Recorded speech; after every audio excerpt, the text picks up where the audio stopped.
Welcome again, everybody, to the first webinar. We're going to be doing these webinars every noon on Wednesday, and they're going to be a half hour. It's going to be really quick, useful content, and then at the end, you can answer questions. So feel free, as you have questions throughout this presentation, to type them into the question chat box and send them to me. We'll get those answered either during the presentation or at the end. So we've got a number of people here today joining us, and I want to thank you so much for being a part of this. This is a big moment, a very big moment. I've wanted to do this for a long time, and it's great to have you on board and supporting, and I hope I can make a great use of your time today by giving you a lot of good content and things to think about. So today, I'm going to talk about the 4 proven marketing systems that every business owner must optimize to maximize growth. And in the next 30 minutes, right, I'm going to talk a little bit about myself, and then I'm going to tell you about the 3 biggest drivers of change. So everyone agrees that things are really changing, especially in marketing, but we're going to go a little in depth into what those drivers of change are, and then how to leverage technology and the 4 R's in your marketing. So real quickly about myself. I grew up in Wisconsin. I went to UW-Madison, and I'm a film major. In 2007, I graduated, moved out to Los Angeles. I started working for NBC Sports on the Olympics, the Beijing and Vancouver Olympics. I ran their YouTube channel. I edited highlights, and it was a really great experience. But while I was out there, I'd always wanted to run and own a business. And so I started moonlighting on the internet, doing blogging and everything like that. And so eventually I moved back to Wisconsin and started the business full time. And in 2010, that business, the blogging and eBay and everything, completely failed. I lost everything, and I had to start from scratch again. I realized that I really, truly wanted to get out there in the community and help business owners. So in 2010, I took everything that I knew about marketing and business and started to work with local business owners. And so that's what we've been doing for the past 3.5 years. And more specifically, we now help people who own businesses in the home improvement and the building industry. So let's jump right into it. The competitive landscape has really changed in the last 5 or 10 years. And so has the way that customers find and shop for your services and your products. And why is this? What's the big driver change behind this? And it comes down to 3 main things. It's search, social, and mobile. Okay? And really, search is so ubiquitous, you almost don't even have to mention it here, but it's just become something that's ingrained in a consumer's life and in their mind. It's so easy to do. You can search from just about any device now. And really, it's the predominant way that people find your business, that they find your products, that they complete their research during their buying cycle. And the interesting thing to note is that a lot of consumers really have confidence in what they find online versus sales clerks or other advertising. And so not only are they using it, but they're trusting it. And you're going to hear me say that a lot today. The second driver of change is social. And again, this is another driver of change that seems to just be everywhere. One of the big reasons is that it's so easy for people to share things, right? Share photos, share text, and especially share opinions or reviews about businesses. And what's really happening is that you're seeing kind of a convergence of all of this different marketing. So search engines, social media, reputation, video, all of it's coming together into something we call social search. And so they're not, these individual areas, they're all starting to affect each other. And so you've got to understand that this is going to become more and more the case as we go into the future, that a lot of these things are going to start to blend and converge. And reviews have really become such a highly visible part of the search engines and of online marketing. And on top of all of this, you've got content about your business that's actually being created by consumers, right? And what makes social so popular is that consumers now are empowered, right? They've got this power where they can go out and they can leave reviews, they can say things about your business, good or bad, and they feel this sense of empowerment, like they can finally have a say, in their experience and how a business is run. But on the flip side, it also makes them feel a sense of ownership in your brand, which is a really positive thing. Okay, so social, the number two on our list for drivers of change. And another thing to note with all of the social is that, especially when it comes to reviews, people consult them and they also trust them. They're the second most trusted form of advertising, and probably one of the biggest areas that business owners fail to truly capitalize on is reviews and really ramping up their reputation online. Mobile. Now, this is the biggest game changer, and this is interesting. My kind of marketing philosophy is goes to a quote by Wayne Gretzky, and he said, "I don't care where the puck is, I just care where it's going to be." And you've got to look at your marketing and your business the same way, right? I had one client tell me, he said, "Kyle, I don't care, what we have to do. I just want to be a step or two ahead of all my competitors." And that's a great mindset to have. And I think that mobile, and a lot of people in the tech industry are saying this, where long term, mobile is going to have a bigger impact on the way people find your business and research it and purchase from you than did or does the computer and internet currently. Okay, just think about that. Mobile is going to have a greater impact than the internet and desktop computer did during the early 2000s. And you've got to be able to see that and learn how to work with it. And mobile's so popular because it's so convenient, right? It's immediate gratification. And you've got to have a mobile presence of some type, with a mobile friendly website or mobile advertising or using check-ins with your business. There's a whole number of things that you can do. Because if you don't do that stuff, your competitors are going to do it and they're going to eat your lunch. And so, going back to where things are headed, this is a look at the search forecast over the next couple of years. And you can see in 2015, that's when local searches on phones are going to start to surpass that of desktops. And Google just said that they hit 40% of their searches are now mobile. So we might even get there before 2015. And that's really huge when you think about it. And another statistic that really shows you the growth in mobile and what's going on is Google makes a majority of their income from ad revenues. Okay, so the pay-per-click ads. And in just 4 years, they estimate there'll be 25% growth in the revenue from mobile ads. So 30% in just two years from now, 30% of all their ad revenue is going to be mobile. That's huge. That's a huge opportunity, and it's huge growth. And the reason that so many people are putting money into that is because that's where the eyeballs are, right? That's where people are, and that's what's working. So you've got to really think about how you can incorporate this in your business and in your marketing. And a note on mobile friendly websites: 6 in 10 prospects are going to leave your site if it's not mobile friendly. And that's really the easiest, cheapest, kind of first thing you could do is get a mobile friendly website. And what all of this means, these three drivers of change, is that it's easier than ever for consumers to research and to compare you to your competitors. And the companies that really get this, they're going to crush the companies that don't. There's this big divide forming between people who get it, they understand it, they go to where that puck is going, they embrace it, and the people who hide their heads in the sand, who are afraid, who are scared, that sort of thing.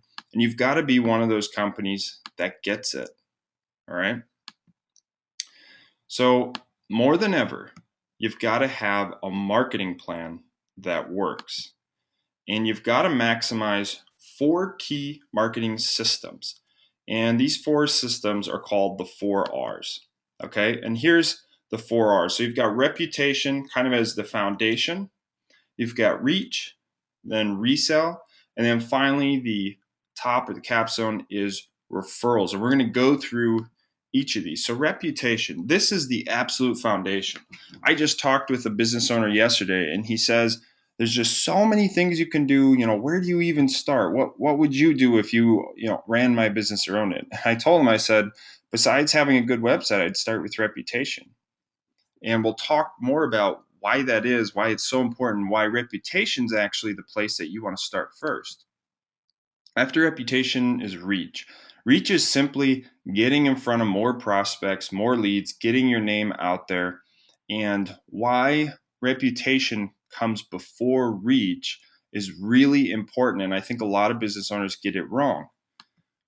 Finally, the third one in here is resell. And you've got to maximize the lifetime value of your customers and clients. And it can be difficult if you have large purchases, so people aren't purchasing from you often. But you've got to find ways where you can maximize that initial sale value, because it's so difficult and expensive and competitive in terms of getting new customers. And finally, referrals. And I prescribed to a referral strategy that's very, very common. I would not recommend it. It's called Hope, and not very effective. And the problem is that it's not predictable. And when it's not predictable, you can't account for it in your marketing budget and in your business planning. So you've got to make referrals predictable. So let's start with reputation, the absolute foundation of these 4 R's. Okay. And really, what it comes down to is your business and your reputation is naked on the internet. I can go out there, or any consumer can go out there in 5 or 10 minutes. They can look up all these reviews. They can look up so many things. They can see all the content that's being put out there. And so the issue here is that it's influencing how people purchase and how they decide to do business with you. And that's the really important part. 51% of consumers search online before deciding which business to work with or visit.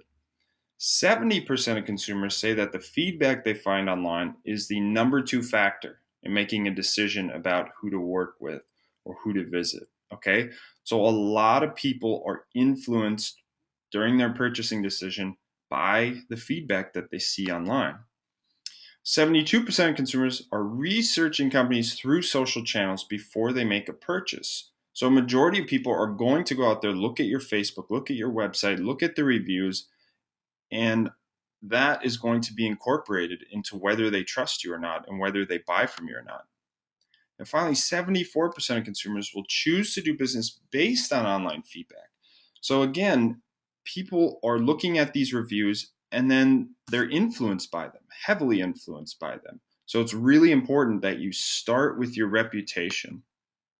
And this is the big one. 90% of consumers say they trust recommendations from people they know, family and friends. The number 2 trusted form of advertising is reviews from unknown users. Isn't that amazing?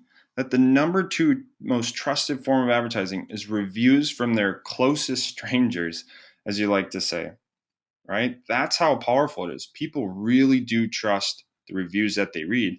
And if you look, 14% of people trust online advertising. Okay, so there's a huge discrepancy. And it all goes back to kind of authenticity, right? I mean, most consumers are very savvy. When they see an ad online or something like that, they know it's an ad. They know they're trying to be sold. But when they see reviews, right, there's not that catch. There's not that jig. They're just simply reviews from people, and no one really has anything to win or lose, so to say, by posting these reviews. And that's why they're so trusted. And 7 out of 10 people who read reviews are going to share them with friends and family. And I know I've many times said, oh, I don't know about that place. They've got a lot of bad reviews. I went out to LA recently, and we used Yelp to make a lot of our decisions. We looked at the reviews. And there was a famous restaurant that we wanted to go to, but the reviews were terrible, like 3 out of 5 stars. And I was really, apprehensive about going. And when we went there, it was perfect. The food was great. The service was great. I had no idea why they had so many negative reviews. And so you've got to be able to really wrap your head around the fact that people are going to read them. They're going to share them. It's going to affect the way they purchase from you. And ultimately, you've got to create a system to not only get positive reviews, but to monitor and respond to negative reviews. And kind of the main point of all of this is that reviews have become the center of search. And that's why this is so important as well, is that Google acquired Zagat, which was a huge restaurant review book and website. And the reason being is so they could put reviews at the center of their search engines. And here's an example of a search for plumbers in Denver, right? And you look at this person, they've got 1.8 out of 5 stars on their Google Places. It's terrible. It's absolutely terrible. But they rank number one, right? So you might think, oh, but they rank number one. But there's no way in heck that I'm going to do business with someone who's a 1.8 out of 5 stars. So their number one ranking really is nullified by their bad reputation. We just learned how much people trust and share these reviews. So they're going to absolutely get clobbered, and it's going to reduce the effectiveness of all of their other marketing if they're sending people to these bad reviews. So your goal, a 5-star reputation. And this is given that you've got a good website and your website's where it's at, your number one goal should be a 5-star reputation. And you start with taking ownership of all the profiles and the key directories and networks. So it's Google Plus Local, it's Yahoo, Bing, Yelp, LinkedIn and Facebook, Twitter, Angie's List, City Search, Kudzu. I mean, the list goes on and on. There's probably about 50 to 75 legit directories out there, and most people's directories are an absolute mess. Okay. And so, what you want to do is you want to claim these directories, make sure there's no duplicates. If there are, you delete those and fill them out. Put in all the correct information, get pictures in there, get them completely filled out, and really be proud of what's out there. You don't want incorrect phone numbers or addresses because you just don't want any reason for someone not to do business with you. And this will also allow you to monitor much easier for negative reviews. And that's really kind of the second step here is monitoring for negative reviews. And again, I'm just amazed at how few businesses monitor and respond to negative reviews. There's a doggy daycare we go to locally here, and it's a phenomenal place. I've got nothing but great things to say about them. And when I looked them up on Google a while back, they have horrible reviews. And it just shocked me. These reviews are 2, 3 years old and nobody's responded to them. And the biggest danger is you can see there that 2 out of 3 found this helpful, 3 out of 3 found this helpful. So people are looking at these reviews and they're thinking, man, this is really helpful. Now I know not to do business with them, or now I know I should do business with them. So even good businesses can have negative reviews, and you've got to respond to them. And the way I always guide people to respond is first to apologize. Don't get defensive, don't blame people, just apologize for it. The second step, and this is the important one, is that you should tell people or put in your response how this problem will not happen again. So, because of X, we have now implemented these, new strategies. We've hired this person. We put in new controls. We're no longer carrying this product, whatever it might be. That way you assure people reading it that you've improved your business. They're not going to experience that problem again.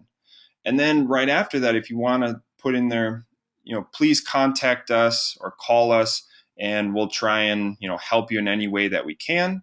Again, we're sorry for X problem. And that's really all you have to do for a response. Don't get too deep into it. Don't start blaming or getting defensive or anything like that. And sometimes you don't even want to respond to a negative review. If it's just an absolute crazy thing or a super ridiculous thing, sometimes you just want to leave it alone.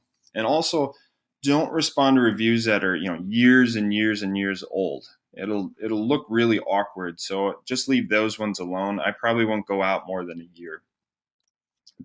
And then finally, you need to build a review system. And this is where very, very few business owners get it right because it's so difficult. I would say this is probably the number one problem of the hundreds of businesses I've worked with and talked to. This is the number one problem they have is collecting reviews actively and methodically, but not to put them on their website, but to get their customers to naturally post them on Google and BBB and Facebook. All right. And the big thing here is that reviews just on your website alone can boost conversions 20%. And I'll tell you a couple of strategies that we have. If you just want to get reviews to post on your website or to use in your offline marketing, one way that people do it is by sending them a piece of paper along with the final invoice, have a pre-addressed, pre-stamped envelope. They can fill it out and they can tuck it in there with their payment and mail it back. They also have people who are, on site at the end of a job, and they'll say, "Hey, could you fill out this quick, review form?" Or they'll hand it to them with a pre-addressed, pre-stamped envelope. You'd be amazed at the difference when you give them a pre-addressed, pre-stamped envelope, because people don't want to waste a stamp or waste an envelope. So, don't be cheap on that part. That's something where, make it as easy as possible for people to give you a review. Now, to get people to do it naturally is much more difficult. What used to happen is people would compensate customers for the review. So we'll give you a gift card if you leave us a review. Well, that became against the terms of service. So then the workaround was, we're going to enter you in a contest to win something if you leave us a review. Well, again, then the mouse and cat and mouse game kind of caught up, and that's against the terms of service. However, they're both very effective. So in your business, if you want to incentivize people to post reviews online naturally, you can certainly do so, but it's against the terms of service for just about every single site, even doing a contest, although it would be really effective. So I guess it's something you have to think about in your business. Would Google ever, figure it out and take all your stuff down? Probably not, but it could happen. And if your competitors kind of called you out on it, that could happen as well. So I guess you kind of got to decide yourself how to do it. The other way we've done it, and this is a lot less effective, but it's the most natural way, is after a job is complete, the last person to kind of connect with that customer, whether it's a follow-up call or whatever, we'll ask them, "Hey, do you mind if we send you an email that'll have some links to different pages where you can leave us a review and let people know about your experience?" And the person will say, "Oh yeah, sure." So then you send out the email and you'll have a link to Facebook and BBB and Google, right to the review page. And then we'll send out another email a couple days later. That's a lot less effective, but it's completely natural and it's, in compliance with everybody's terms of service. So there's a lot of different ways you can go about it. But again, the big takeaway here, have a methodical, predictable system, and just think of it in terms of long term. You're not going to get 25 reviews in a month, and that wouldn't even look natural. So really be dedicated to a long-term strategy when it comes to this. So the big takeaway, reputation is the foundation of effective marketing. And it's no longer enough to just do good work. You've got to proactively market your reputation and make it a culture in your company to do so. So reach, and this is where a lot of businesses get it wrong, is they try and do reach before having a good website and before having a solid reputation. And you've got to ask yourself, what are you doing to ensure that more people know about you today than yesterday? All right. What are you doing to ensure that more people know about you today than yesterday? And let's look at this through the three drivers of change. So, looking at it through mobile, 61% of adults in the US now have a smartphone. That's the latest statistics. That's incredible. But what's even more surprising to me is that 42% of adults over the age of 55 have a smartphone. Almost half of people over 55 have a smartphone. And both of my parents in their early 60s, they have a smartphone. Both my wife's parents have smartphones. My wife's grandfather, who's 82, even has a smartphone. So the notion that it's smartphones or this new up and coming technology is not for my customers because my customers are older, it's no longer true. And it's very quickly not going to be true at all. So you've got to really change your thinking if you're stuck in that old mindset where my customers don't use any of this. It's just simply not true. 72% of adult internet users use social media regularly. In 2005, this was only 8%. But again, here's the shocking statistic. 57% of those people are over the age of 35, and a majority of those are going to be women. I think Pinterest is up to 80% women now, with the average user age about late 30s, early 40s, right? So again, this stuff isn't just for the kids, okay? And the older demographics are certainly involved with it, and they're certainly using it. When I go to the Apple store, I see tons and tons of baby boomers and even elderly people, taking lessons on their iPhones and their MacBooks. It's really kind of changing, so where the older demographics are empowered to use a lot of this technology. And in terms of search, 97% of adult internet users, they're going to search online before buying a product or service. So basically, everyone goes online at some point before buying a product or service. So chances are, no matter who your target audience is, no matter the age, the affluence level, whatever it might be, you can reach them through online and through mobile. Okay, they're going to be reachable through some of those channels. So, how do you increase your reach? There are so many ways that you can do this, especially online. It's just incredible. You can do search engine optimization, so getting to the top of Google. There's all the different social media outlets. There's mobile, like we've talked about a lot, getting a mobile website or mobile advertising. You can do pay-per-click advertising, um, retargeting, which I'll talk about in a second, email marketing, other just general online advertising, offline advertising, good old-fashioned networking. There's a lot of ways you can increase your reach. The ones on here that stick out to me, if you're looking for what's going to be big in 2014, I just talked about this last week to a group. Photo-centric social media is going to be all the rage in 2014. And I tell all of our clients over and over and over again, get good pictures, try and get them all the time, get before and afters as much as you can, because that's really where social media is moving towards. And then retargeting. What retargeting is basically, if let's say I go to a roofer's website and then I go over to the weather channel, well, I'll see an ad on the weather channel for that roofer's website. And then if I go to ESPN, I'll see another ad for that roofer. And what makes this such a popular form of advertising is that you're already targeting someone who's raised their hand and said, yeah, I'm interested in your site, I'm interested in what you have. And you can track it. You can track it really well, as opposed to a lot of other forms of marketing. So that's one that you're going to hear about a lot more, and Facebook is doing that a lot with their advertising strategy as well.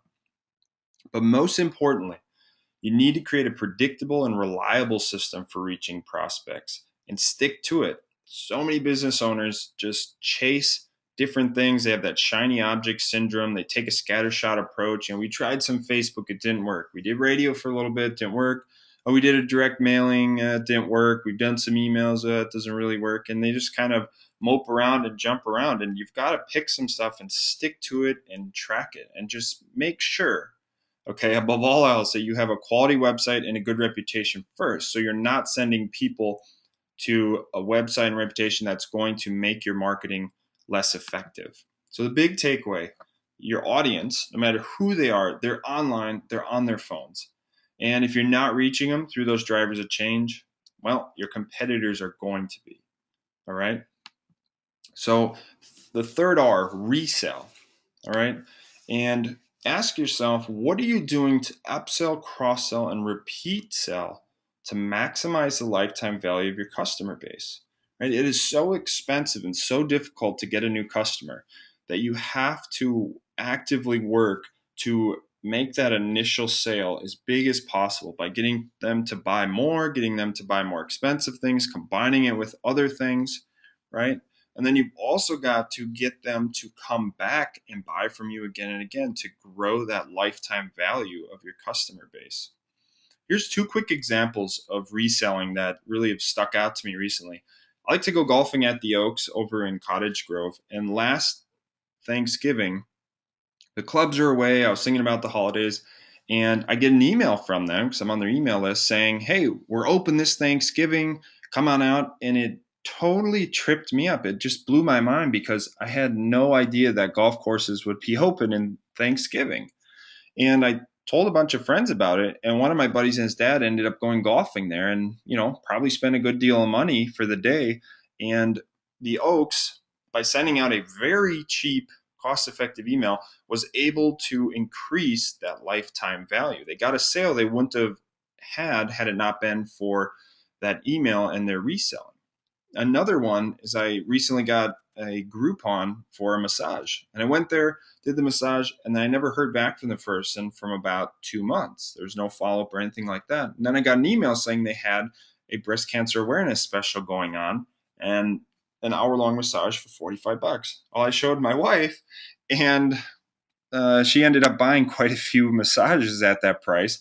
And so, the massage therapist made quite a good sale on that.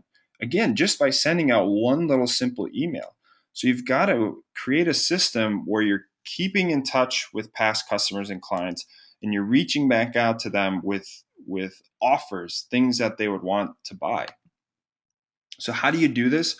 Again, you can do it through social media. You can do it through email, which is probably the most common way that you do it. You could also do it through direct mail, and also in improving your sales process so that you're actively looking for those upsells, as well as just getting out and calling people on the phones and keeping in touch with them. This again is one of the really big areas that so many business owners we work with and that I've talked to fail to do. They've got hundreds and hundreds and hundreds of customers, and they fail to reach back out to them. They fail to get them to purchase again and again from them. So the big takeaway for resale: the more value you generate from each customer, the less you have to spend, but the more you can spend. And let me tell you what that means. So if you're able to generate more from each customer, right? So you're reselling customers, it's a lot cheaper and easier to resell to a customer than to get a new customer. So you can spend less, right? You have to spend, but the more you can spend because the lifetime value is greater, meaning that if, let's say, you're spending 10% of the lifetime value of a customer to get a customer, right? And that lifetime value goes up, well, because you're doing a percentage, that's also going up. So you can spend more, right? But you don't have to. And what's really important here is that there are so many cost effective ways to do this, and they're all really trackable. And so don't leave money on the table, right? Maximize the transactions and maximize your customer value. And finally, referrals. And the big thing with referrals is that they're probably the most sought after, form of lead of any business owner. And 65% of new business comes from referrals.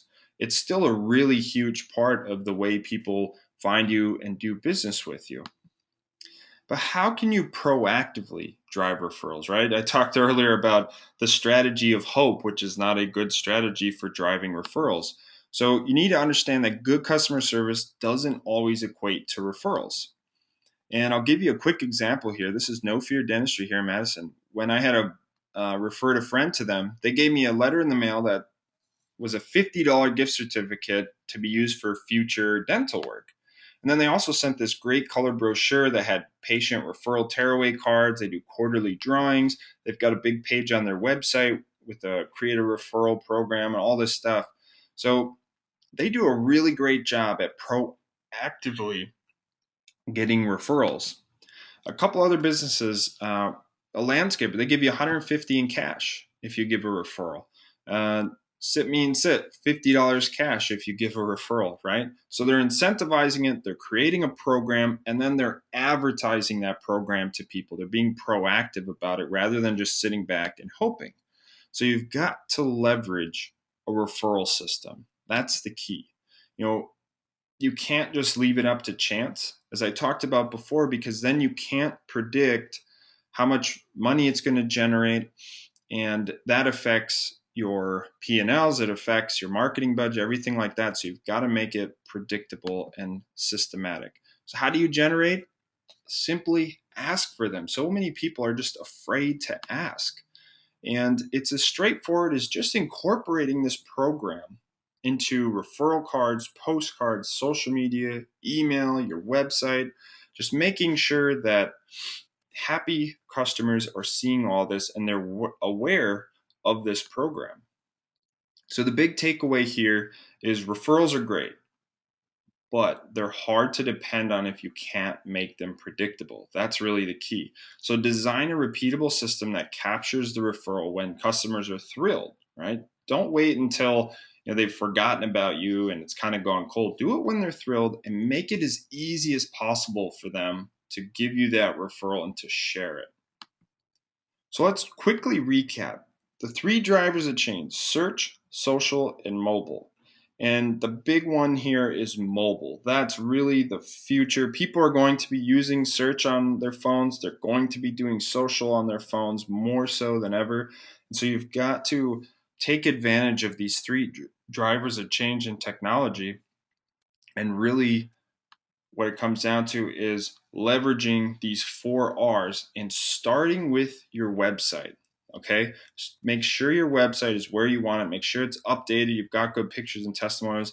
Then start with your reputation, right? Build up those reviews. Get that big kind of fortress around your reputation. At that point, that's when you want to really start sinking some dollars into reaching people and doing all sorts of marketing and advertising and make it systematic and track it so you're not doing a scattershot approach. At that point, you get more customers, so you can have more transactions. So then you want to work on increasing that transaction value and increasing the lifetime value by reselling people and upselling them as well. And finally, create a referral program, let everybody know about it, and that's going to feed back into your reputation, your reach, and this whole thing is going to kind of feed itself. If you take one of those kind of sections out, you can see how your business is just it'll bottleneck at that point. And it's going to be what kind of holds you back. So you've got to make sure that you've got all 4 areas covered, but make sure you start with the base first and work your way up from there. So that's it. That's all of what we've got on the webinar today. Feel free to go to the Remodelers Academy. We've got the replay will be going up shortly. We'll also email it to you. You can also sign up for next week's webinar. We're going to be going into each of these 4 Rs much more in depth. I'm going to give you a lot more strategies you can use in these 4 Rs.